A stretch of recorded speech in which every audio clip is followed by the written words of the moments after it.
শোকাবহ 14 ডিসেম্বর স্মরণে শুক্রবার বিকেলে রাজধানীর কৃষিবিদ ইনস্টিটিউশন মিলনায়তনে বাংলাদেশ আওয়ামী লীগ আয়োজিত আলোচনা সভায় যোগ দেন দলীয় প্রধান শেখ হাসিনা।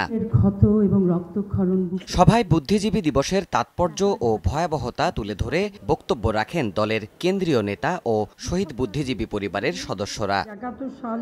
অনুষ্ঠানে শেখ হাসিনা ঐক্যফ্রন্টে যুদ্ধাপরাধে সাজাপ্রাপ্তদের সন্তানদের মনোনয়ন পাওয়ার সমালোচনা করেন। প্রশ্ন তোলেন, এসবের মাধ্যমে তারা দেশকে কোথায় নিতে চান? এই বাংলা ভাই এবং জঙ্গিবাদ যারা সৃষ্টি করেছিল, যাদের মদত দিয়েছিল, তারা মোটামুটি সবাই এখন নমিনেশন পেয়ে গেছে। এরা মানবতা বিরোধী অপরাধী, এরা দুর্নীতিগ্রস্ত, দুর্নীতিবাজ, এরা দেশে আসলে দেশের সর্বনাশ হবে এবং এরা ষড়যন্ত্রকারী। অপরাধী ছাড়া যোগ্য মানুষ তারা খুঁজেই পায়নি, নাকি অপরাধ করলেই তাদের কাছে যোগ্যতা বাড়ে, সেটাই আমার প্রশ্ন।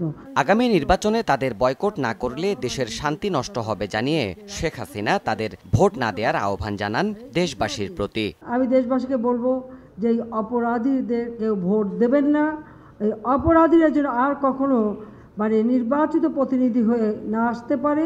এ ব্যাপারে বাংলাদেশের যেসব অঞ্চলে এরা দাঁড়িয়েছে তাদেরকে চিহ্নিত করুন এবং তাদেরকে সম্পূর্ণভাবে একেবারে বয়কট করে দেন। সকালে বুদ্ধিজীবী স্মৃতিসৌধে গণমাধ্যম কর্মীকে দেয়া ডক্টর কামাল হোসেনের হুমকিরও সমালোচনা করেন আওয়ামী লীগ প্রধান। খামোশ বললেই কি মানুষের মুখ খামোশ হয়ে যাবে? মানুষের মুখ খামোশ হবে না। দেবাশিস রায়, সময় সংবাদ, ঢাকা। তো সেখানে আমি দেশবাসীকে বলবো